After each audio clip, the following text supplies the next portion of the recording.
आधे बाउल दही में 4 चम्मच MDH चटनी पुदीना मसाला डाला, स्टर करो, पुदीना चटनी तैयार। MDH चटनी पुदीना मसाला।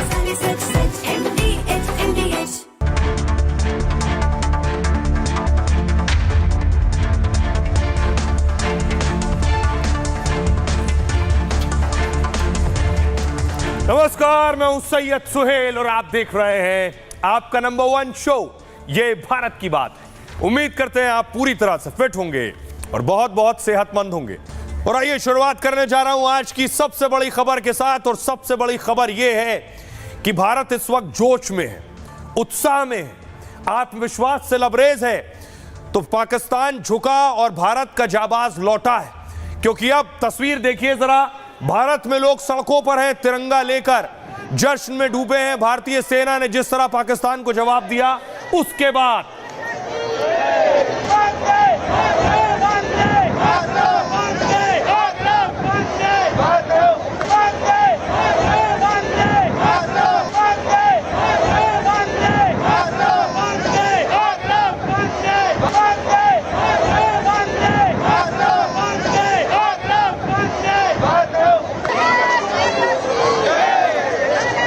प्रदेश की राजधानी लखनऊ की तस्वीर देख रहे हैं। इस तिरंगा यात्रा में खुद योगी आदित्यनाथ भी शामिल हुए थे।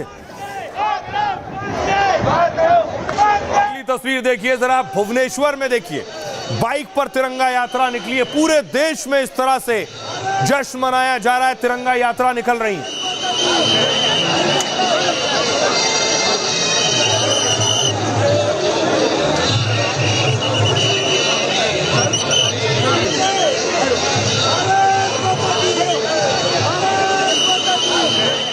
और यह खुशी इस बात की है कि पाकिस्तान को घुसकर भारत ने मारा है, और घुसकर मारने का फायदा भी हुआ है। घुसकर मारने का फायदा यह हुआ कि पाकिस्तान इस कदर डर गया है, खौफजदा है भारत से, कि इस हश्र के बाद पाकिस्तान ने क्या किया। अगली तस्वीर में आपको दिखाऊं, पाकिस्तान ने जिस BSF के जवान को पकड़ा था, पकड़कर बंधक बना लिया था, यह तस्वीर जारी की थी कि भारतीय BSF जवान हमने पकड़ लिया है। पाकिस्तान ने जारी किया था भारत पर दबाव बनाने के लिए कि तुम्हारा जवान हमारी पकड़ में है, अब गुस्ताखी मत करना हमला करने की। लेकिन हमला हो गया। हमला हुआ तो हुआ क्या, अगली तस्वीर में आपको दिखाऊं।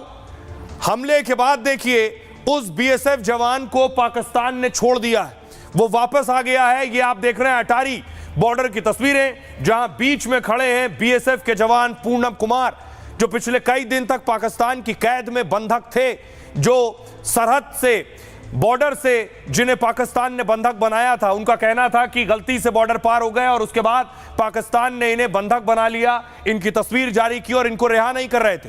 लेकिन भारत ने जब जवाबी कार्रवाई की तो पूनम कुमार को वापस भेजने को मजबूर हो गया पाकिस्तान, और BSF जवान वापस भारत लौट आए। ठीक इस तरह यह तस्वीर आपको याद होगी, भारत ने पाकिस्तान पर अटैक किया था, अभिनंदन भी बंधक हो गए थे, लेकिन पाकिस्तान ने भारत के खौफ में, डर में, भारतीय सेना की ताकत के आगे अभिनंदन को रिहा किया था। ठीक उसी अटारी बॉर्डर से अभिनंदन भी वापस आए थे।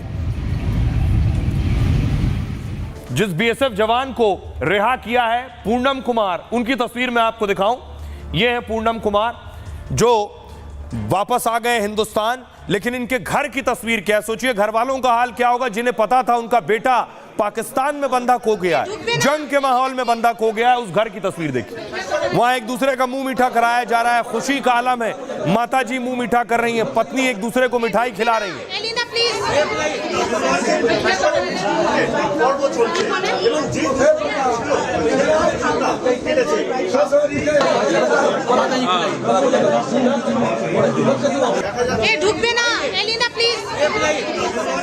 पूनम पश्चिम बंगाल के रहने वाले हैं, तो शुभेंदु अधिकारी, बीजेपी के नेता शुभेंदु पूनम के घर पहुंचे हैं। ये वो तस्वीर है।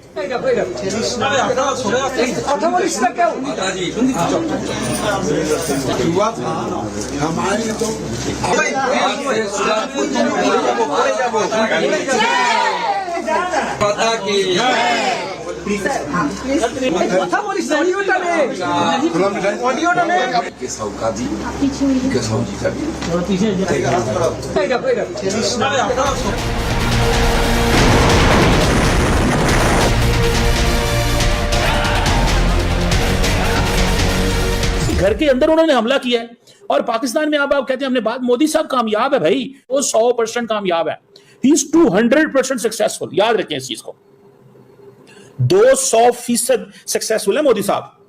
और यहां पे ये जो कंफ्यूज लीडरशिप है, इसका क्या करना है मुझे नहीं पता, इस कंफ्यूज लीडरशिप का क्या करना है, या ये कंफ्यूज लीडरशिप क्या करेगी, मैं आई हैव नो आइडिया। ठीक है ना जनाब। लास्ट टाइम वो कहते थे जी कि हमने, पाकिस्तान ने ये कहा लास्ट टाइम कि जी ये हमारे कवे चिड़िया मार के चले गए। इस दफा उन्होंने कहा हम आपके कवे चिड़िया नहीं मारेंगे, हम आपके बंदे मारेंगे। This is what they said. So Modi ने बेसिकली एक बैरियर तोड़ा है। मोदी ने तो सब कुछ हासिल कर लिया, आपका पानी उसने बंद कर दिया, आपके 50 बंदे उसने मार दिए, हम कौन सा जीत गए भाई। 71 के बाद ऐसा हुआ है कि भारत हमारे हर शहर हर बेस तक पहुंचने में कामयाब हुआ। और ये मोदी अभी अपनी फौज से किताब करके कह रहा है कि पाकिस्तान को हमने ये सबक दे दिया है कि तुम्हारा कोई भी कोना अब महफूज नहीं। हिंदुस्तान की ताकत देखकर पाकिस्तान के पसीने छूट रहे हैं। उसे समझ में आने लगा है जो भारत में घुसकर मार सकता है वो उसके परमाणु अड्डे से लेकर किसी भी ठिकाने को तबाह कर सकता है। भारत के हमले से पाकिस्तान में ऐसा खौफ छाया कि उसने भारतीय जवान को भी सही सलामत वापस भेज दिया। सरकार मोदी जी है तो सब चीज पॉसिबल है। 22 तारीख को जब पहलगाम अटैक हुआ था, उन्होंने 15 से 20 दिन में जो ऑपरेशन सिंदूर करके सबके सुहाग का बदला लिया। 3 से 4 दिन बाद मेरे सुहाग को उन्होंने रिटर्न लाया है, तो मैं उनको हाथ जोड़ के बहुत बहुत धन्यवाद देना चाहती हूँ। पाकिस्तान अब तबाही की बात भी कबूल कर रहा है और जवान को वापस लौटाकर यह संदेश भी देना चाहता है कि अब वो मोदी और भारत से कोई पंगा नहीं लेना चाहता। वो कायरों की तरह छिप कर आए थे, लेकिन भूल गए उन्होंने जिसे ललकारा है वो हिंद की सेना है। अब आइए आपको बताऊं कि बंधक जवान कैसे पाकिस्तान तक पहुंच गए, कैसे पाकिस्तान ने बंधक बना लिया। और ये वो तस्वीर है अटारी बॉर्डर पर जब पूनम वापस आए। भारत के सामने पाकिस्तान ने घुटने टेके हैं। पाकिस्तान ने बीएसएफ जवान को बाइज्जत छोड़ दिया। बीएसएफ जवान पूनम कुमार शॉ सुबह 10 बजे वतन लौट आए। पाकिस्तान ने उन्हें वाघा अटारी बॉर्डर से हिंदुस्तान जाने दिया। हालांकि शुरू में पाकिस्तान ने उन्हें छोड़ने में आनाकानी की। बीएसएफ ने पाकिस्तानी रेंजर्स के साथ 6 फ्लैग मीटिंग की, लेकिन बात नहीं बनी। इस बीच भारत पाकिस्तान में युद्ध का माहौल बन गया, जिसके बाद बात अटक गई। भारत पाकिस्तान में युद्ध विराम के बाद डीजीएमओ लेवल की बातचीत हुई। इस बीच इस बातचीत में पाकिस्तान उन्हें फौरन रिहा करने को राजी हो गया, क्योंकि पाकिस्तान को भारतीय सेना की ताकत का एहसास हो चुका था। बीएसएफ जवान पूनम कुमार शॉ पंजाब के फिरोजपुर सेक्टर में दरअसल तैनात थे। उनकी जिम्मेदारी बॉर्डर पर फसल की कटाई करने वाले किसानों की सुरक्षा में लगाई गई थी। लेकिन इसी दौरान गर्मी बहुत ज्यादा थी, तो पूनम जाकर एक पेड़ के नीचे बैठ गए। यह पेड़ पाकिस्तान की सीमा में था, जिसके बाद पाक रेंजर्स ने उन्हें हिरासत में ले लिया। पाकिस्तान ने 23 अप्रैल को उन्हें हिरासत में लिया। हिरासत में लेने के बाद पाक ने उनके फोटो जारी किए, जिसमें एक फोटो में आंखों पर पट्टी थी और दूसरी में पेड़ के नीचे बैठे थे। पेड़ के नीचे वाली तस्वीर में हथियार और दूसरे सामान नीचे पड़े थे। पाकिस्तान के इस खुलासे के बाद भारत सरकार एक्शन में आई और इसी दौरान बीएसएफ ने भी पाक के एक रेंजर को हिरासत में ले लिया था, जिसके बाद पाकिस्तान आज बीएसएफ जवान को छोड़ने पर मजबूर हो गया। भारत लौटने के बाद उनका मेडिकल होगा, फिर उन्हें घर जाने दिया जाएगा। पूनम मूल रूप से पश्चिम बंगाल के हुगली के रसोड़ा के रहने वाले हैं। अब सोचिए जरा उस बंधक के परिवार के घर में क्या आलम होगा, जो पाकिस्तान की सेना, जिसके बारे में बताने की जरूरत नहीं कि दुनिया की सबसे क्रूर और बुज़दिल और बेरहम सेना है, वहां से वापस आना। उस परिवार में माहौल देखिए और परिवार का कहना क्या है वो सुनिए। कि मैडम सबसे बड़ी बात तो 20 दिन वो हमारे देश में नहीं थे, पाकिस्तान की तरफ से अरेस्ट हो गए थे। तो आज तो बहुत ही खुशी हुई। सुबह में ही फोन आया था सीओ साहब का वहां से कि देखिए वो पीके साहब आ गए हैं, इंडिया आ चुके हैं, टेंशन मत लीजिए, वो एकदम सही सलामत है, आप टेंशन मत लीजिए, बिल्कुल ठीक है। और मेरे हस्बैंड ने भी मुझे वीडियो कॉल किया था, एकदम टोटली वो फिट है, फिजिकली फिट है और बोल रहे थे कि टेंशन मत लो, मैं ठीक हूँ। अभी का सपोर्ट है, पूरी देश मेरे लिए खड़ी थी। तो सबको हाथ जोड़ के थैंक यू कि आप लोग वजह से ही मेरे हस्बैंड इंडिया आ पाए हैं। हमारे सरकार मोदी जी है तो सब चीज पॉसिबल है, क्योंकि देखिए जो 22 तारीख को जो पहलगाम अटैक हुआ था, उन्होंने 15 से 20 दिन में जो ऑपरेशन सिंदूर करके सबके सुहाग का बदला लिया, जिसका नाम रखा गया था ऑपरेशन सिंदूर। उसके 3 से 4 दिन बाद मेरे सुहाग को उन्होंने रिटर्न लाया है, तो मैं उनको हाथ जोड़ के बहुत बहुत धन्यवाद देना चाहती हूँ। खुशी के बात बा, सबके मुंह मीठा करावा तनी। हमारा लड़का आ गए से भाग का बा, खुशी का बा। हम लोग आज 20, 21, 22 दिन से हम लोग खैले बानी जा लड़का के चलते। आज तो थोड़ा मन में खुशी मिला इतना दिन के बाद। मैं क्या मैं जो आज 23 तारीख से पाकिस्तान का कब्जा में था, आज 23 दिन के बाद 24वां दिन जो हुआ, हमें लड़का को केंद्र सरकार, राज्य सरकार सभी मिलकर हमें लड़का को पाकिस्तान से रिलीज कराया और रिलीज कराकर इंडिया में लाया। इन लोगों को धन्यवाद देते हैं और हम फिर चाहते हैं कि लड़का जब आया तो फिर अपने देश के रक्षा में फिर लग जाए। सेंट्रल गवर्नमेंट जो किया है, पाकिस्तान से हमारे लड़का को लाया है, लड़ाई करके जैसे भी हो और लेके आया, और हमारा खुशी है कि अभी तक लड़का के साथ बात हुआ नहीं है। ये मालूम हो गया कि लड़का इंडिया में आ गया। लेकिन कौन था जो ये चाहता था कि बीएसएफ के जवान को पाकिस्तान से ना छोड़ा जाए? वो चाहता था कि बीएसएफ के जवान को छोड़ा जाए तो यासीन मलिक को भी छुड़ा लिया जाए उसके बदले में, यानी अदला बदली हो।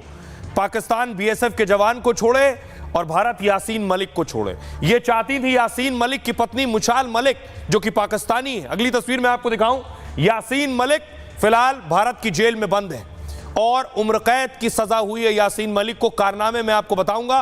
पहले जरा यासीन मलिक की पत्नी के मंसूबे देखिए। ठीक उसी तरह मंसूबे जैसे कंधार प्लेन हाईजैक किया गया और मसूद अजहर को छुड़ा लिया गया, उसी तरह यासीन मलिक की पत्नी चाहती थी कि बीएसएफ जवान को कैद रखा जाए और यासीन मलिक उनके पति को छुड़ा लिया जाए। सुनिए जरा।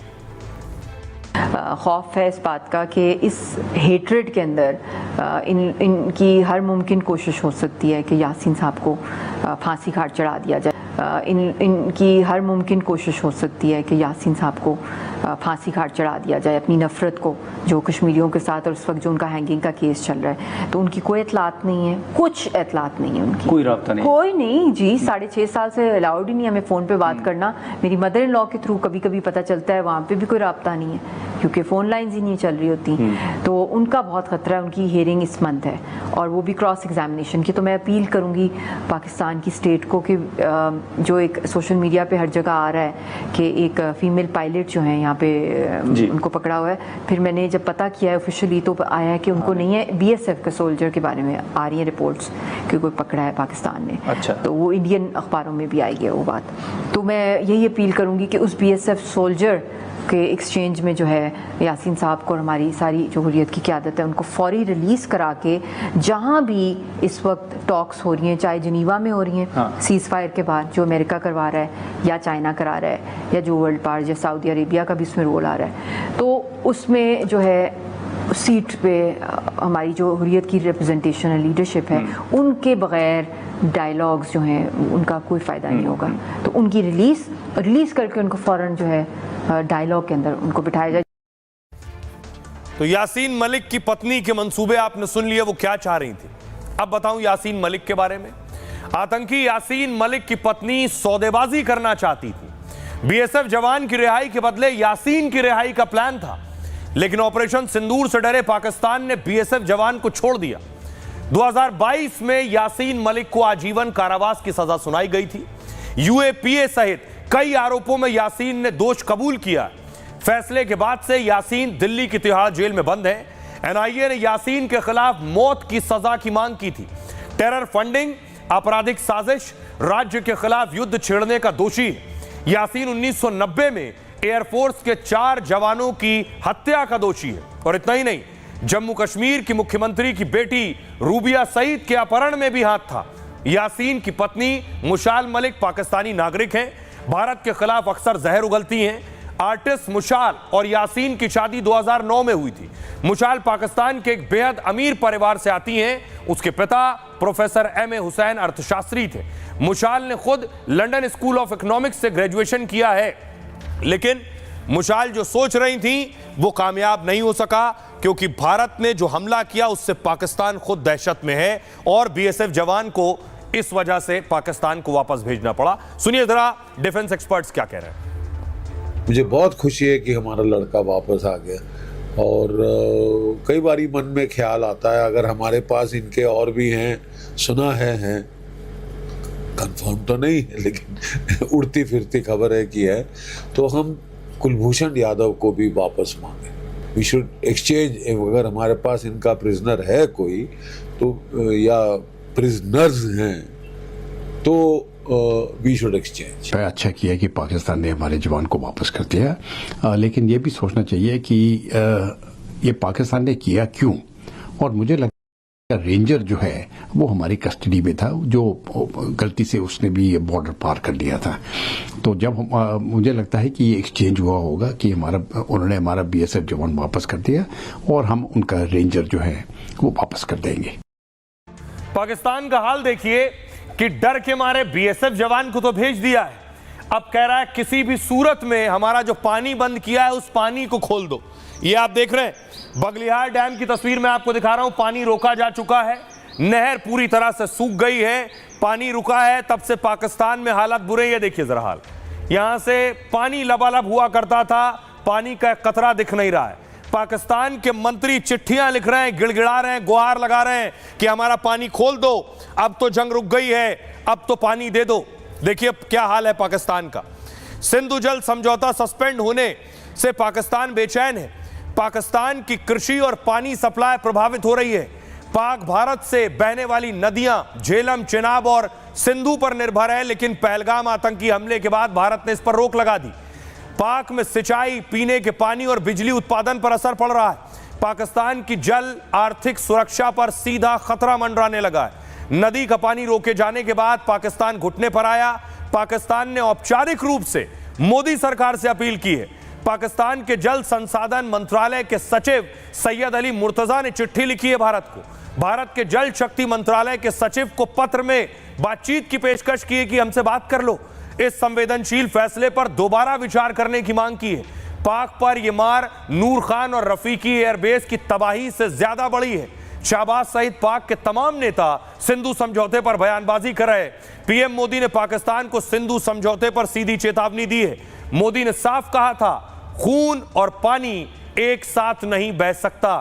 तो पाकिस्तान को फिर से पीएम मोदी की वो बात सुनाने की है जो उन्होंने कही कि खून और पानी एक साथ नहीं बहेगा। सुनिए। पाकिस्तानी फौज, पाकिस्तान की सरकार जिस तरह आतंकवाद को खाद पानी दे रहे हैं, वो एक दिन पाकिस्तान को ही समाप्त कर देगा। पाकिस्तान को अगर बचना है तो उसे अपने टेरर इंफ्रास्ट्रक्चर का सफाया करना ही होगा। इसके अलावा शांति का कोई रास्ता नहीं है। भारत का मत एकदम स्पष्ट है। टेरर और टॉक एक साथ नहीं हो सकते। टेरर और ट्रेड एक साथ नहीं चल सकते, और पानी और खून भी एक साथ नहीं बह सकता। अगर पाकिस्तान से बात होगी तो टेररिज्म पर ही होगी। अगर पाकिस्तान से बात होगी तो पाक ऑक्युपाइड कश्मीर पीओके उस पर ही होगी। तो पीएम ने कहा पानी और खून एक साथ नहीं बह सकता, लेकिन पाकिस्तान खून बहाने वालों के साथ खड़ा है। पाकिस्तानी सेना के अधिकारी देखिए पहुंचे हैं आतंकी के घर। यह काफिला पहुंच रहा है, यह आतंकी की तस्वीर। मुदस्सिर है लश्कर तैयबा का आतंकी, भारतीय हमले में मारा गया है। ये देखिए एक एक गाड़ियां आकर रुक रही हैं, पाकिस्तानी सेना की गाड़ियां हैं। पाकिस्तानी फौज पहुंच रही है इसके जनाजे में, इसके घर पहुंच रही है। ये देखिए गाड़ी आकर रुकी है, पाकिस्तानी सेना उतर रही है। तो खून बहाने वालों के साथ पूरा पाकिस्तान, पाकिस्तान की सरकार, पाकिस्तान की फौज खड़ी है। ये तस्वीर खुद उसे जाहिर कर रही है। पूरा लंबा चौड़ा काफिला जो गाड़ियों का आप देख रहे हैं, ये पाकिस्तानी सेना पहुंची है आतंकी के जनाजे में। आतंकी कौन है वो तस्वीर मैं आपको दिखाऊं। ये देख रहे हैं आप, हाफिज सईद का करीबी था ये मुदस्सिर, जो भारत के हमले में मारा गया। अब इसके जनाजे की तस्वीर दिखाऊं, अगली तस्वीर देखिए जरा। ये है जहां जनाजा रखा था, भीड़ थी, नारे लग रहे थे, पाकिस्तानी पुलिस और सेना मौजूद है यहाँ।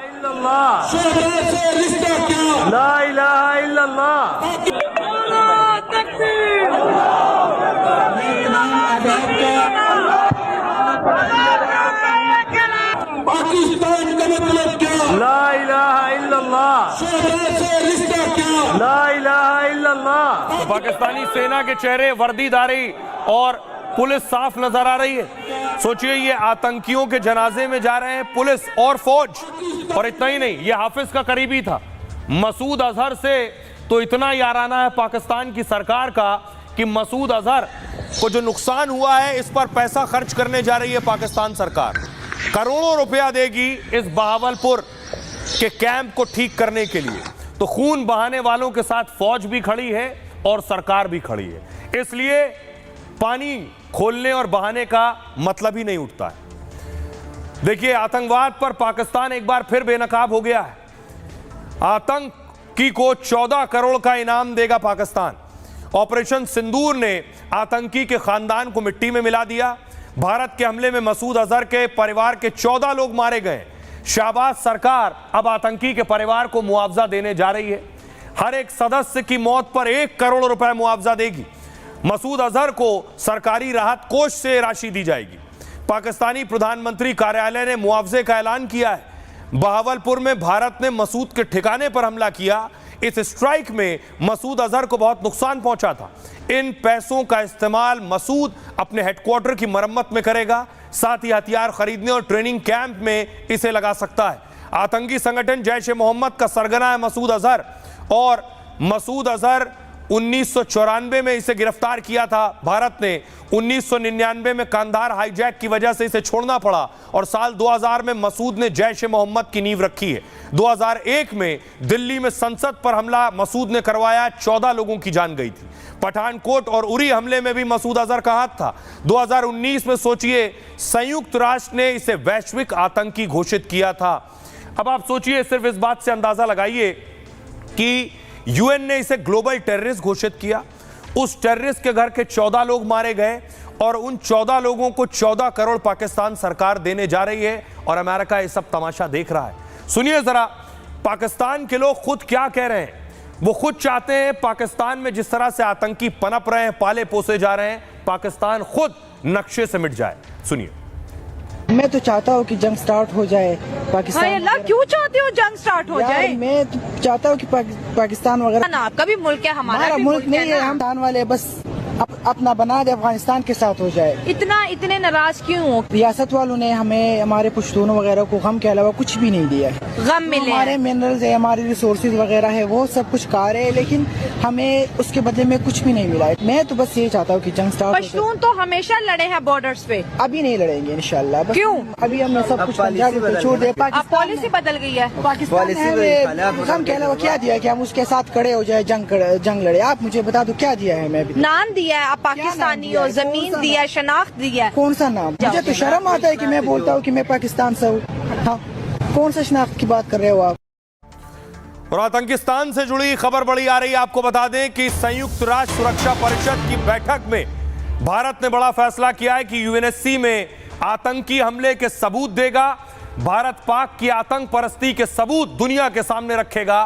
टीआरएफ के खिलाफ यूएनएससी में सबूत देगा भारत। आतंकवाद प्रतिबंध समिति को साक्ष्य सौंपेगा। पहलगाम हमले में टीआरएफ की संलिप्तता के साक्ष्य देगा। लश्कर से जुड़ा है आतंकी संगठन टीआरएफ।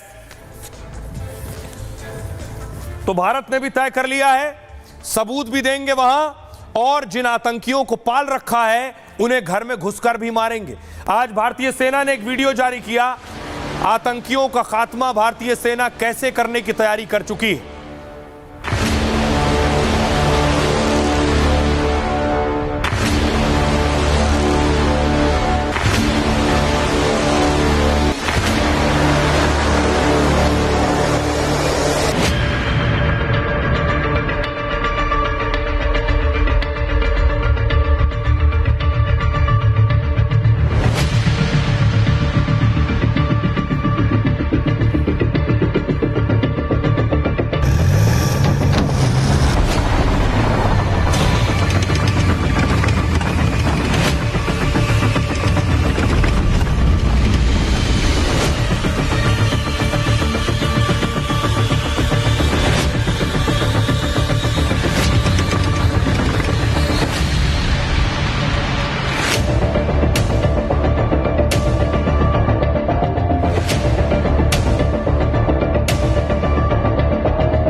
तो आतंकियों को तो घर में घुसकर मारेंगे, लेकिन आतंकियों के जो मददगार हैं उन पर भी एक्शन की तैयारी है। एर्दोगन, तुर्की ने जो पाकिस्तान की मदद की है हथियारों से, गोला बारूद से, सिर्फ इतना ही नहीं, अगली तस्वीर दिखाऊं, भारत से जिस वक्त जंग की स्थिति बन गई थी उस वक्त देखिए तुर्की ने अपना युद्धपोत भेज दिया था पाकिस्तान, और पाकिस्तानी जवान वहां झंडा लेकर उनका स्वागत कर रहे थे। तुर्की मदद के लिए खड़ा था। अगली तस्वीर देखिए, तुर्की ने बाकायदा ड्रोन दिए थे पाकिस्तान को, जो ड्रोन भारत ने मार गिराए थे, ये भी तुर्की के थे। अब एर्दोगन ने इतना ही नहीं किया, भारत ने जो ये ड्रोन मार गिराए हैं इसमें 2 तुर्की के ऑपरेटर जो ड्रोन चला रहे थे उन्हें भी भारत ने मार गिराया है। और उसके बाद देखिए एर्दोगन ने बाकायदा पोस्ट लिखा है पाकिस्तान के समर्थन का और तारीफ का। तो भारत ने 2 तुर्की के ऑपरेटर्स को भी ठोका है जो ये ड्रोन उड़ा रहे थे। तस्वीर में दिखाऊं, ये ड्रोन देख रहे हैं, 2 ऑपरेटर भेजे थे तुर्की ने कि पाकिस्तान की मदद के लिए कि जाओ ये ड्रोन उड़ाओ, क्योंकि तुर्की के ही ड्रोन थे और भारत भेजो। भारत ने मिसाइल हमला किया तो इनके 2 आदमी भी मारे गए। भारत के खिलाफ जंग में तुर्की पाकिस्तान के साथ खड़ा था। तुर्की ने पाकिस्तान को हमला करने के लिए ड्रोन दिए, इसको लेकर यही बड़ा खुलासा हुआ है। तुर्की के ड्रोन ऑपरेटर पाकिस्तान की मदद कर रहे थे, ड्रोन ऑपरेटर की मदद से पाकिस्तान भारत पर हमला कर रहा था। भारत की जवाबी कार्रवाई में तुर्की के 2 ड्रोन ऑपरेटर मारे गए। साफ है कि भारत के खिलाफ तुर्की जंग में पाकिस्तान का साथ दे रहा था। तुर्की ने नौसेना का युद्धपोत कराची भेज दिया। युद्धपोत पूरी तरह से बम और मिसाइल से लैस था। यह पहली बार नहीं है कि एर्दोगन ने पाकिस्तान का साथ दिया। कश्मीर मुद्दे पर संयुक्त राष्ट्र में पाकिस्तान का खुलकर समर्थन किया। दोनों देशों के बीच सैन्य सहयोग लगातार बढ़ रहा है। भारत पाक में सीजफायर होने के बाद एर्दोगन ने कहा युद्ध विराम में शांति का माहौल बनेगा, भारत पाक के बीच जल मुद्दे के समाधान में मदद मिलेगी। एर्दोगन जानते हैं कि सिंधु जल समझौता रद्द होने से पाक की मुश्किलें बढ़ेंगी, इसलिए एर्दोगन जल विवाद को लेकर चिंता जता रहे हैं। एर्दोगन ने पाकिस्तान के साथ संबंधों को अटूट बताया है। कहा तुर्की के लोग अच्छे बुरे समय में पाकिस्तान के साथ खड़े रहेंगे। तुर्की के समर्थन पर पाक के पीएम शाहबाज ने आभार जताया। तुर्की के साथ भाईचारे पर पाकिस्तान को गर्व है। हर चुनौती के साथ हमारे संबंध मजबूत होते जा रहे हैं, यह पाकिस्तान कह रहा है। लेकिन अब मैं आपको सुनवाता हूं कि खुद भारतीय सेना ने कहा था कि ये ड्रोन तुर्की के हैं। सुनिए जरा। ड्रोन, टर्किश ड्रोन का सवाल है। आपने देखा किस तरह के रैकेज यहाँ पे फोटोग्राफ्स हमने दिखाए हैं, चाहे वो टर्किश ड्रोन्स हो या और कहीं के भी ड्रोन्स हो। हमारे काउंटर यूएस सिस्टम्स, हमारे ट्रेन्ड एयर डिफेंस ऑपरेटर्स पूरी तरह सक्षम हैं और हमारी देश की जो इंडिजिनस कैपेबिलिटी है काउंटर यूएस के लिए, उसने दिखा दिया है कि चाहे किसी भी तरह की टेक्नोलॉजी आ जाए हम उसको काउंटर करने के लिए तैयार हैं और मुझे बोलने की ज़्यादा ज़रूरत नहीं है, आपने खुद ही अपनी आंखों से देखा है।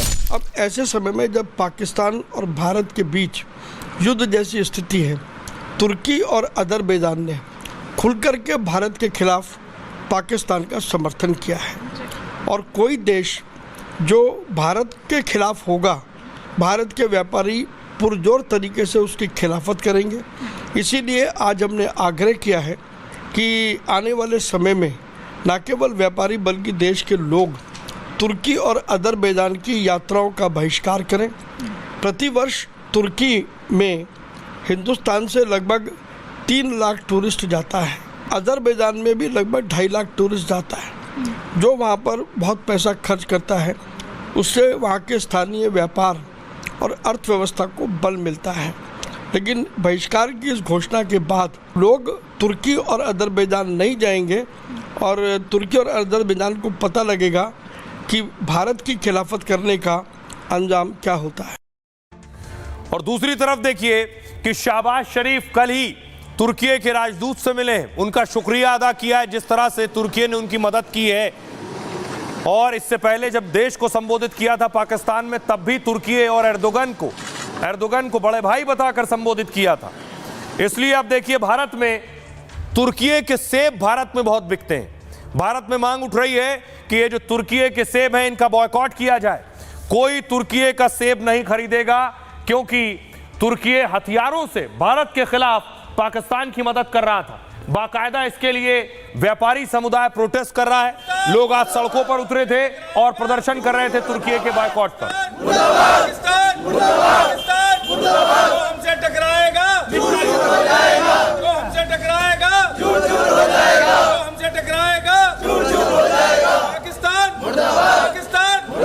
लोगों की मांग है तुर्की के सेब का बॉयकॉट करो और शिमला के सेब लोग प्रमुखता से खरीदें। क्या यह संभव है? देखिए जरा तुर्की से भारत में क्या क्या आता है और किस किस चीज का बॉयकॉट करना पड़ेगा। यह सेब, तुर्की के सेब दुनिया भर में बहुत मशहूर है और भारत भी बड़ी मात्रा में तुर्की से सेब मंगाता है। शिमला, पुणे, दिल्ली तक में तुर्की के सेब बहुत बिकते हैं क्योंकि भारत 1,30,000 टन सेब हर साल आयात करता है और हर सीजन में 1200 करोड़ रुपए तक का कारोबार होता है। लेकिन अब तुर्की के सेबों का बहिष्कार होने लगा है। तुर्की के सेबों की मांग लगभग 50% तक गिर गई है। इससे खुदरा बाजार में सेबों की कीमत 20 से 25 रुपए बढ़ गई है। पर लोग कह रहे हैं उस देश से सेब आकर क्यों खरीदे जो हमारे खिलाफ है। हम लोग हिमाचल, उत्तराखंड, कश्मीर के सेब खरीद रहे हैं। ईरान, अमेरिका और न्यूजीलैंड के सेब की भी मांग बढ़ गई। तुर्की से आता है मार्बल, दुनिया भर का सबसे बड़ा संगमरमर भंडार तुर्की में शुद्ध सफेद और महीन दाने के लिए मशहूर है। भारत भी करीब 70% मार्बल तुर्की से खरीदता है। एशिया का सबसे बड़ा मार्बल ट्रेड सेंटर उदयपुर है और यहां के 50 से ज्यादा कारोबारी तुर्की से मार्बल खरीदते हैं। लेकिन अब तुर्की से कारोबार बंद करने का फैसला किया गया है। न कच्चा सामान तुर्की से खरीदेंगे और न उससे व्यापार करेंगे। साथ ही हथियार भी खरीदते हैं। हथियारों का भी कारोबार तुर्की के साथ भारत का होता है। इन हथियारों में बम, ग्रेनेड, टॉर्पीडो, माइंस, मिसाइल शामिल हैं। साल 2024 में भारत ने 30 करोड़ रुपए के हथियार तुर्की से खरीदे। एयरगन, पिस्टल, रिवॉल्वर जैसे हथियारों के पार्ट्स तुर्की से आते हैं। तो भारत भी एयरक्राफ्ट और उसके पार्ट्स तुर्की को देता है। टेलीकॉम उपकरण और इलेक्ट्रॉनिक मशीनरी भी भारत निर्यात करता है। लेकिन अब हथियारों का कारोबार भी बंद करने की मांग हो रही है। सुनिए जरा क्या कुछ कह रहे हैं लोग। लोगों में गुस्सा भी है और लोग मांग कर रहे हैं कि तुर्की का दाना पानी भारत में बंद होना चाहिए। सुनिए। तुर्की का पूरी तरीके से बायकॉट होना चाहिए। कुछ समय पूर्व जब तुर्की में भूकंप आया था तो भारत ने खुल के मदद की थी तुर्की की, एक एक सामान पहुंचाया था। तुर्की एहसान फरामोश है, इसका पूरी तरीके से बायकॉट करना चाहिए। टर्की का नहीं खाएंगे तो मर तो जाएंगे नहीं। टर्की का कोई चीज आ रही हो सीधे सीधे उसने पाकिस्तान का पहले दिन से समर्थन किया था। टर्की की हर चीज का बहिष्कार करना चाहिए। तुर्की देखिए एक ऐसा छोटा सा देश है और वो जब कहीं पनाह किसी को नहीं मिलता है तो गए गुजरे लोगों के साथ ही जाते हैं। जो लोग आतंक का साया पाल रहे हैं, आतंकवादियों को पाल रहे हैं, उसके जानते हुए भी मदद कर रहा, ये बहुत घोर निंदनीय अपराध का काम कर रहा। ये जो हमारे देश के लोगों को तकलीफ दे रहे हैं, उनकी सिंदूर को उजाड़ रहे हैं ना, उनसे बिल्कुल रिश्ता खत्म कर लेना चाहिए। जो आतंकवाद का साथ दे रहा है, जो इंडिया को खत्म करने में या कहीं ना कहीं से नुकसान पहुंचाने में मदद कर रहा है, उसके साथ व्यापारिक संबंध रखना तो मेरे हिसाब से कहीं तक के उचित नहीं है। वो पाकिस्तान की मदद कर रहा है तो मैं इसको बहुत ही गलत तरीके से देख रही हूँ और हमें ये कोशिश करनी चाहिए कि हम जो भी चीजें इम्पोर्ट कर रहे हैं हमें वहाँ से अपना जो नेबरिंग रिलेशन है वो खत्म कर देना चाहिए। उनके साथ भी वही व्यवहार होना चाहिए जो पाकिस्तान के साथ हुआ। भारत और पाकिस्तान में युद्ध हुआ है, उसमें टर्की ने ओपन सपोर्ट पाकिस्तान को किया है, जो हमारे देश के हित में नहीं है। हम उसका पूरा विरोध करते हैं। मेरे को कोई आइटम उनकी रखने में कोई इंटरेस्ट नहीं है। जो हमारे देश के साथ नहीं है हम उनके साथ नहीं। तो आपने देख लिया लोगों का कहना क्या है। लेकिन सिर्फ ये सेब और मार्बल से काम नहीं होगा, इसके आगे की तैयारी है। आगे की तैयारी ये है कि आपको याद होगा ये मालदीव वाले मोइजू हैं। मालदीव का बॉयकॉट हुआ था तो वहां किस तरह से टूरिज्म पर असर पड़ा था, पर्यटन पर। यही मांग हो रही है तुर्की पर कि तुर्की का जो पर्यटन है उस पर असर पड़े। ये तुर्की की तस्वीर आप देख रहे हैं। तुर्की लोग पहुंचते हैं घूमने के लिए, पर्यटन की जगह है और लाखों पर्यटक हर साल तुर्की जाते हैं। तुर्की की तस्वीरें आप देख रहे हैं। दूर दूर से लोग पहुंचते हैं तुर्की घूमने के लिए, उनके लिए एक फेवरेट पसंदीदा डेस्टिनेशन है। और अब मांग उठ रही है भारत से कि अपनी फ्लाइट्स कैंसिल कराएं। जो लोग तुर्की जा रहे थे और लगातार फ्लाइट कैंसिल भी हो रही है। आपको बताऊं कि तुर्की लोग जाते हैं और भारत टूरिज्म के मामले में तुर्की की कितनी मदद करता है। ये तुर्की की तस्वीर है। पहले मालदीव ने मोदी और भारत से दुश्मनी मोल ली थी, जिसका सबसे ज्यादा असर उसके टूरिज्म सेक्टर पर पड़ा। मालदीव के पर्यटन में भारतीयों का 28% योगदान था। बड़ी संख्या में भारतीयों ने मालदीव का प्लान कैंसिल कर दिया, जिससे मालदीव को करीब 400 करोड़ रुपए का नुकसान हुआ था। इसके बाद मालदीव और मोइजू भारत के सामने झुक गए। कहा जा रहा है कि कुछ ऐसा ही हाल अब तुर्की का हो सकता है। इस्तांबुल जैसे तुर्की के शहरों में बड़ी संख्या में भारतीय जाते हैं। 2024 में 3,30,000 भारतीय तुर्की घूमने गए। इन यात्रियों से तुर्की को करीब 400 करोड़ का फायदा हुआ। हर साल 50 भारतीय डेस्टिनेशन वेडिंग के लिए भी तुर्की जाते हैं, शादी करने तुर्की जाते हैं। इससे तुर्की को 500 से 1,000 करोड़ रुपए मिलते हैं। लेकिन अब भारतीय सैलानी तुर्की का बहिष्कार कर रहे हैं। मेक माई ट्रिप जैसी कंपनियां बुकिंग के पूरे पैसे रिफंड कर रही हैं। 3 दिनों में 15,000 पर्यटकों ने तुर्की का टूर कैंसिल कर दिया है। करीब 50,000 से ज्यादा भारतीय टूर कैंसिल करने वाले सितारों के अलावा भी आम सैलानी तुर्की से किनारा करने लगे। तुर्की का अनुमान था कि भारतीय सैलानियों से 2,000 करोड़ का मुनाफा होगा इस बार, लेकिन जब सैलानी जाएंगे ही नहीं तो होटल और टूरिज्म को नुकसान होगा। 1,000 करोड़ रुपए तक का उसे सीधा घाटा हो सकता है। आइए अब आपको सुनवाता हूं, सुनिए जरा इजी माई ट्रिप के फाउंडर और मुखिया क्या कह रहे हैं और सुभाष गोयल क्या कह रहे हैं। पाकिस्तान एक रोग नेशन है, एक टेररिस्ट को पनाह देने वाला नेशन है। उस नेशन को टर्की और अजरबैजान सपोर्ट करें, ड्रोन्स देकर, मनी देकर, ये बात एकदम क्लियर होती है कि हमें इन नेशंस के साथ काम नहीं करना चाहिए। और इसके लिए हमने एक ट्रैवल एडवाइजरी निकाली थी कि इन कंट्रीज में ट्रैवल नहीं करना चाहिए। We were the first ones जिसने ट्रैवल एडवाइजरी निकाली थी। हमारे एफर्ट की वजह से boycott Turkey, boycott Azerbaijan trend कर रहा है और ये वहां पे ड्रोन्स भी सप्लाई कर रहे हैं पाकिस्तान को। तो जैसे कि हमारे ऑनरेबल पीएम ने बोला है कि पानी और खून दोनों साथ में नहीं बह सकते, उसी तरह से पानी, खून और ट्रेड भी साथ में नहीं बहना चाहिए। There are so many countries which are with India और आर न्यूट्रल। हम वहां पे लोगों को जाने की हिदायत दे रहे हैं rather than to go to Turkey और अजरबैजान। बड़े बड़े जो टूर ऑपरेटर्स, ट्रैवल एजेंट्स हैं, सबने तुर्की का और अजरबैजान का, क्योंकि अजरबैजान ने भी इनको ओपनली सपोर्ट करा है, तो इन दोनों का बाइकआउट करा है।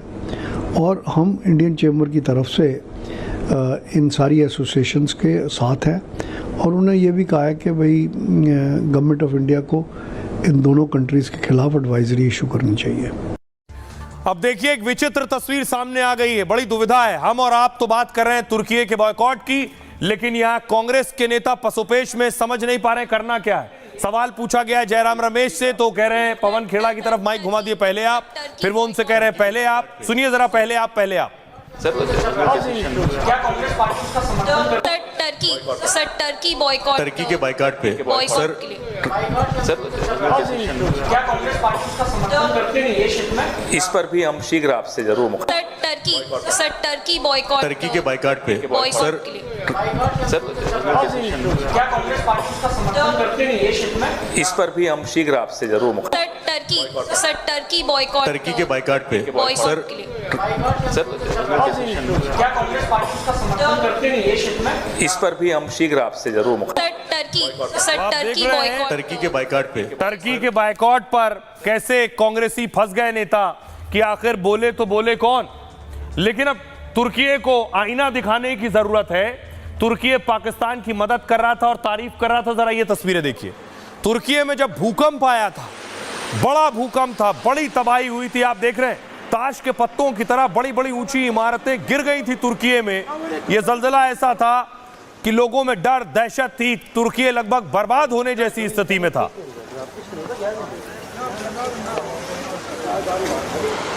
ऐसे मौकों पर देखिए जरा, भारत से मदद गई थी। भारत वो देश था जिसने सबसे ज्यादा, जिन देशों ने मदद की थी उनमें शामिल था। ये आप देख रहे हैं भारतीय विमान जिसमें तुर्की के लिए मदद भेजी जा रही है और ये मदद पहुंची तुर्की, जिससे तुर्की में रह रहे लोगों को कुछ राहत मिले। तो तुर्की ने ये एहसान फरामोश होने वाला काम किया है कि भारत मदद भेज रहा है और आप दुश्मन के साथ जाकर खड़े हो गए। भारत से तुर्की की दूरी करीब 4,000 किलोमीटर की है, यानी मुस्लिम देश तुर्की भारत का पड़ोसी भी नहीं है। फिर भी भारत ने तुर्की को हर मुश्किल वक्त में मदद की थी। 2 साल पहले जब तुर्की में भूकंप से तबाही मची, तब ऑपरेशन दोस्त के तहत भारत ने सबसे पहले मदद की। मोदी ने मुसीबत में तुर्की का हर तरह से साथ देने का खुद ऐलान किया था। भारत ने एनडीआरएफ की कई टीमें तुर्की भेज दी थी, जो दवाएं, खाने पीने का सामान लेकर गई थी अपने साथ। 2020 में कोरोना महामारी में भी मोदी ने एर्दोगन का साथ दिया था। कोरोना संकट में जब अमेरिका ने भी मुंह फेर लिया था तुर्की से, तो भारत ने वैक्सीन और दवाओं की बड़ी खेप भेजी थी। 1970 के दशक से तुर्की को खेती किसानी में भी भारत ने मदद की, कुर्द अलगाववादियों के खिलाफ लड़ाई में भी साथ दिया। इतना ही नहीं, यूरोपीय संघ में शामिल होने का समर्थन भी किया, ताकि यानी तुर्की किसी भी तरह से भारत का दुश्मन विरोधी ना रहे। फिर भारत के खिलाफ पाकिस्तान का खुलकर साथ देना हैरानी वाली बात है। अब मैं आपको बताऊं कि अकेले तुर्की नहीं है, तुर्की के साथ साथ आगे मैं बताऊं, उससे पहले जरा शाजिया इल्मी को सुनिए। अगर इस तरह का रुख और रवैया टर्की का रहा, जो कि पूरी तरह से भारत विरोधी है और वो पूरी तरह से पाकिस्तान परस्त देश बनता जा रहा है, टेररिस्ट नेशन, एक रोग नेशन, एक बदमाश नेशन। और घोड़ों पर तो लोग बेट करते हैं ना, लेकिन आप गधे पर बेट कर रहे हैं, और गधे पर बेट कर रहे हैं वो भी बदमाश गधे पर, क्योंकि गधा तो सीधा होता है। तो जाहिर सी बात है इसका तो इम्पैक्ट पड़ेगा उनको। युद्ध के हालात थे तो तुर्की ने हमारे शत्रु देश को उपकरण सप्लाई किए, उनको ड्रोन सप्लाई किए। भारत के लोग ये नहीं भूलेंगे। तुर्की की इकोनॉमी में सबसे प्रमुख योगदान टूरिज़्म का है, और भारत के टूरिस्ट लगभग 10 से 15% जो टूरिस्ट इनकम है तुर्की की, उसमें 10 से 15% भारत से जाती है। वो भी अब बंद होने जा रहा है, क्योंकि भारत के लोग राष्ट्रीयता और राष्ट्र प्रेम के सामने कुछ भी नहीं देखेंगे। अब आखिर एर्दोगन ऐसा क्यों कर रहे हैं, तुर्की ऐसा क्यों कर रहा है, सवाल ये है। ये आप देख रहे हैं मुस्लिम देश के नेता हैं। एर्दोगन दरअसल मुस्लिम देशों के नेता बनना चाहते हैं, खलीफा बनना चाहते हैं। एर्दोगन क्या कह रहे हैं और क्यों आखिर पाकिस्तान के साथ खड़े हैं, ये मैं आपको बताता हूं। अकेले पाकिस्तान नहीं, तुर्की के राष्ट्रपति एर्दोगन की चाहत है वर्ल्ड लीडर बनने की। एर्दोगन भारत पाकिस्तान के विवाद पर खुलकर बोलते हैं, पाकिस्तान का पूरा समर्थन देने की बात कहते हैं, इजराइल हमास की जंग में हमास का समर्थन करते हैं। एर्दोगन रूस यूक्रेन के बीच संधि कराने की कोशिश कर रहे हैं।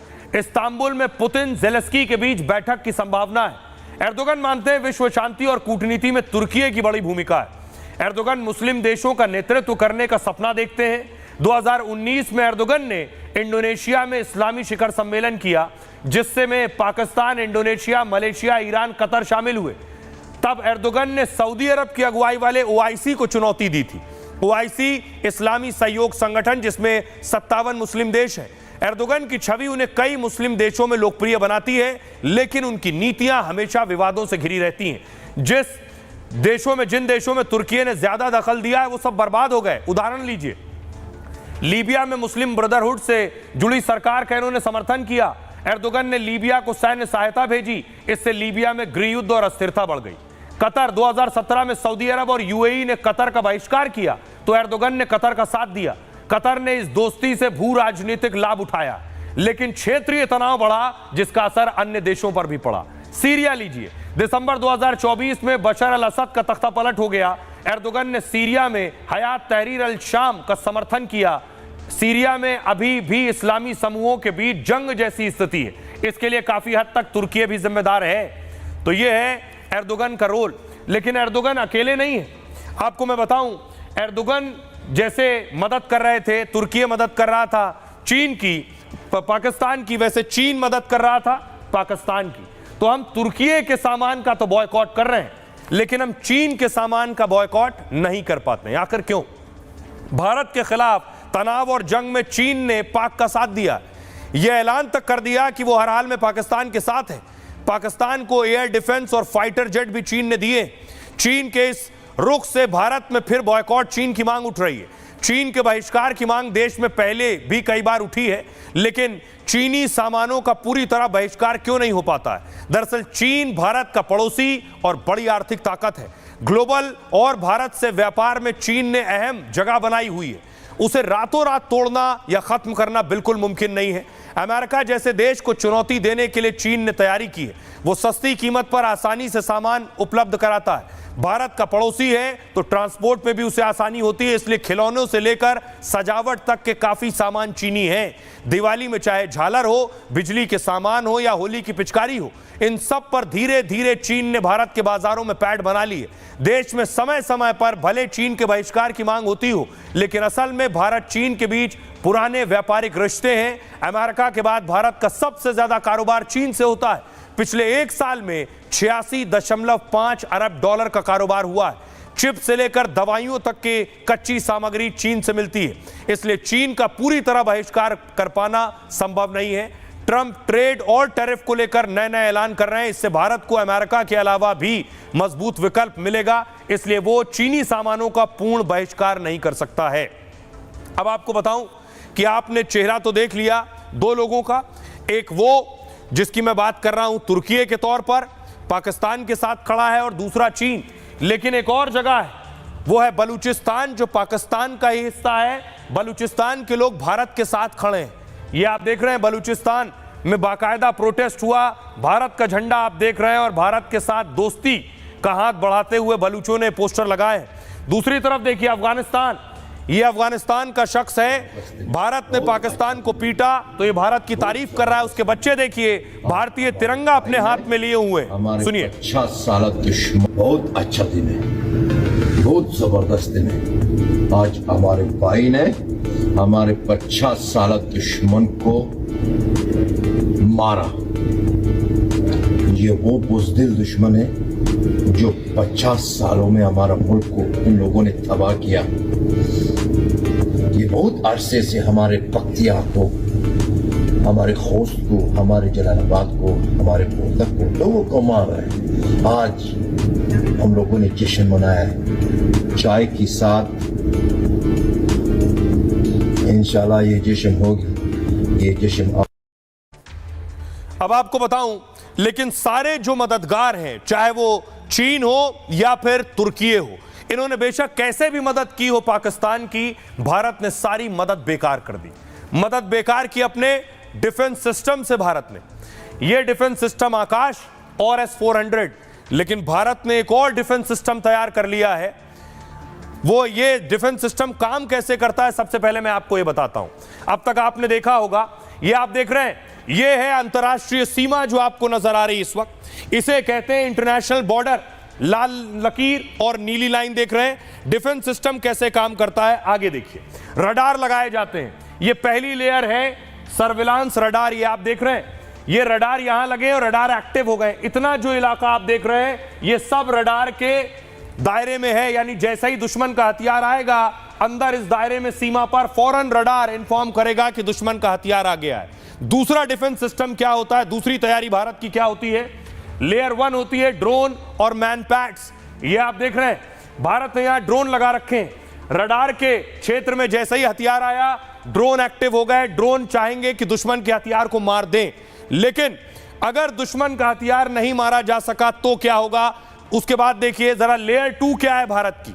अगर ड्रोन से नहीं मारा गया तो लेयर 2 मैं आपको बताऊं, लेयर 2 में कम दूरी की मिसाइलें हैं। ये आप छोटे गोले देख रहे हैं पीले रंग के, ये छोटे गोले कम दूरी की मिसाइलें। अगर ड्रोन नहीं मार पाया रडार के पकड़ के बाद, तो ये छोटी दूरी की मिसाइलें मार गिराएंगी। सिर्फ डिफेंस सिस्टम दूसरी लेयर। तीसरी लेयर में आपको बताऊं, थर्ड लेयर में होता है मध्यम दूरी की मिसाइलें। ये जो नीला गोला देख रहे हैं आप, बड़े बड़े सर्कल जो आप देख रहे हैं, ये सर्कल हैं कि रडार के पकड़ में आया, फर्स्ट लेयर से मिस हो गया, सेकंड लेयर से मिस हो गया, तो ये थर्ड लेयर उस दुश्मन के हथियार को मार गिराएगी। इतना ही नहीं, चौथी लेयर भी भारत ने तैयार की थी। चौथी लेयर है लंबी दूरी की मिसाइलें। ये जो और बड़े सर्कल आप देख रहे हैं, ये सर्कल, ये जो बड़े सर्कल आप देख रहे हैं, ये बड़े सर्कल बड़ा दायरा क्रिएट करते हैं, बड़ा दायरा बनाते हैं। रडार की पकड़ में आया, पहली लेयर पकड़ नहीं पाई, दूसरी लेयर दुश्मन के हथियार को नहीं मार पाई, तीसरी लेयर नहीं मार पाई, तो ये चौथी लेयर दुश्मन के उस हथियार को मार देगी। ये थी भारत की तैयारी, भारत के एयर डिफेंस की तैयारी। इसीलिए देखिए कोई भी पाकिस्तानी हथियार अंदर दाखिल नहीं हो पाया। भारत ने एक और डिफेंस सिस्टम तैयार किया है, इसका नाम है भार्गवास्त्र टेस्ट। यह है भार्गवास्त्र। अगली तस्वीर में आपको दिखाऊं, भार्गवास्त्र का टेस्ट हुआ है। यह एंटी ड्रोन सिस्टम है जो भारत ने तैयार किया है।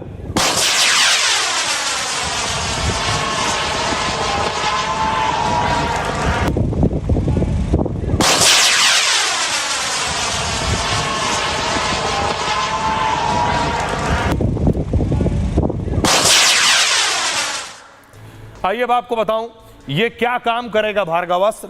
जितने भी पाकिस्तान से ड्रोन आएंगे एक साथ बहुत से, उन सबको ढेर कर देगा। देखिए एक्शन कैसे करता है। ये है भार्गवास्त्र, रडार में पकड़ेगा और सारे ड्रोन गिरा देगा। भारत ने ड्रोन का एक और काल तैयार कर लिया है और भारत के इस नए रक्षा कवच का नाम है भार्गवास्त्र। यह छोटे रॉकेट और मिसाइल को तबाह कर सकता है। एक बार में 64 माइक्रो मिसाइल दागने में सक्षम है, मतलब ड्रोन के झुंड पर एक साथ हमला कर सकता है। 2.5 किलोमीटर तक के कई ड्रोन एक साथ तबाह कर सकता है। हाल में पाकिस्तान ने जम्मू से पंजाब और राजस्थान तक हमले किए। कई जगह पाकिस्तान ने एक साथ 100 ड्रोन भेजे थे। भारत ने सभी पाकिस्तानी ड्रोन को तो मारा, लेकिन भारत अपनी सैन्य क्षमता और बढ़ाने में लगा है। हर बॉर्डर और हर स्तर पर भारत कई कवच तैयार कर रहा है। भार्गवास्त्र स्वदेशी तकनीक से बना रक्षा कवच है, यानी इससे बनाने और इस्तेमाल करने में लागत कम आई है। ओडिशा में भारत की नई ढाल का सफल परीक्षण किया गया। बारी बारी से भार्गवास्त्र ने रॉकेट से टारगेट तबाह कर दिए। इसी तरह ये रॉकेट दुश्मन के ड्रोन और मिसाइल तबाह करेंगे। ये ड्रोन को नष्ट किए बिना भी उसे निष्क्रिय करने की ताकत रखता है। थल सेना, नौसेना, वायुसेना तीनों के लिए रक्षा ढाल बन सकता है। यानी भारत के नए कवच से पाक चीन की नींद उड़नी तय है। आइए अब आपको सुनवाऊं यूपी के मुख्यमंत्री योगी आदित्यनाथ क्या कह रहे हैं। दुनिया ने देखा है पाकिस्तान की बेशरमी भरा चेहरा, जिसमें उन आतंकवादियों के जनाजे में शामिल होने के लिए पाकिस्तान के नेता और उनके सैन्य अधिकारी भी उस आतंकी के जनाजे में शामिल होने के लिए वहां उपस्थित थे। ये चीजें दिखती है कि पाकिस्तान एक विफल राष्ट्र है। पाकिस्तान की विफलता, आतंकवाद को उसके द्वारा दिए जा रहे प्रश्रय और यह आतंकवाद को उसके द्वारा दे गए प्रश्रय इस बात को साबित करता है कि आतंकवाद एक दिन पाकिस्तान को भी निगल देगा। पूरी तरह खोखला हो चुका पाकिस्तान आज जिस प्रकार की हिमाकत कर रहा है, जिस प्रकार का दुस्साहस कर रहा है, ऑपरेशन सिंदूर उसका जवाब था। और आने वाले समय में तय है कि जो भी भारत की तरफ उंगली उठा करके देखेगा, भारत की बहन बेटियों के सम्मान के विरुद्ध, उनकी सुरक्षा में सेंध लगाने का कार्य करेगा, उसके जनाजे में कोई रोने वाला भी नहीं मिलेगा। यह भारत का संकल्प है। तो बाहर वालों की सफाई अलग स्तर पर चल रही है, घर के अंदर वालों की भी सफाई हो रही है। जो आतंकी अंदर हैं, कल 3 आतंकियों को भारतीय सेना ने मार गिराया था। इनके पास से देखिए जरा कितना हथियार बरामद हुआ। अगली तस्वीर दिखाऊं, ये आप देख रहे हैं, ये हथियार बरामद हुआ। AK-47 राइफल इसमें है, मैगजीन आप देखिए, ग्रेनेड रखे हुए हैं, कैश रखा हुआ है। ये आप देख रहे हैं, बुलेट्स देखिए जरा, और बुलेट प्रूफ जैकेट भी इनके पास थी। करेंसी, भारतीय करेंसी, 500-500 रुपए के नोट आपको नजर आ रहे हैं। आतंकियों के डॉक्यूमेंट्स आप देख रहे हैं। ये सारे हथियार इनके पास से बरामद हुए थे।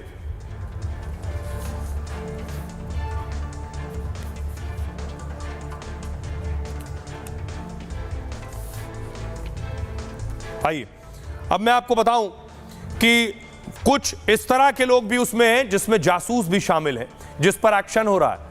पंजाब पुलिस ने पठानकोट में एक जासूस को गिरफ्तार किया है। पठानकोट रेलवे पुलिस ने पूजा एक्सप्रेस से एक जासूस को गिरफ्तार किया। पठानकोट GRP को जम्मू कश्मीर पुलिस ने जासूस के ट्रेन में यात्रा की सूचना दी, जिसके बाद पूजा एक्सप्रेस जैसे ही कठुआ से पठानकोट पहुंची, पुलिस ने उसे धर दबोचा। पुलिस ने अभी उसके बारे में कोई डिटेल नहीं दी है।